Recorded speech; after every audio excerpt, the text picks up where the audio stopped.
తాను లీనమైపోతే ఏమైపోతుందంటే శబ్దం ఆగిపోతుంది, పాట ఆగిపోతుంది. ఎక్కడి నుంచి వస్తోందో అక్కడ లయం అయిపోతుంది. అంటే నాదమునందు లయం అయిపోయింది. నాదతను మనిషం శంకరం, శివుని యందు లయం అయ్యాడు. అది లయకారకుడు. అక్కడ మౌనం, ఏం పాడలేవు.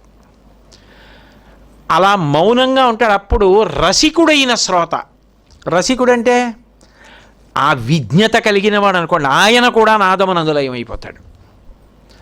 మళ్ళీ ఆయన నాదంలోంచి బయటికి వచ్చాడనుకోండి, మళ్ళీ అప్పుడు శబ్దం బయటకు వస్తుంది. ఇప్పుడు ఉదాహరణకి శంకరా నాద శరీరా అని పాడుతూ ఆగిపేశాడు, అంటే లయం అయిపోయాడు నాదమునందు. ఒక్క క్షణం పాట లేదు.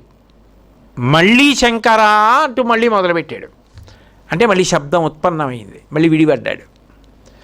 లయం అవ్వడం, విడిపడ్డం. ఆ నాదము శివస్వరూపం.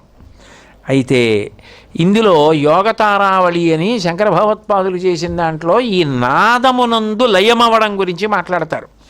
మాట్లాడుతూ సదాశివోక్తాని సదాపలక్ష లయావధానాని వసంతి లోకే నాదానుసంధాన సమాధిమేకం మన్యామహే మన్యతమం లయానాం అంటారు.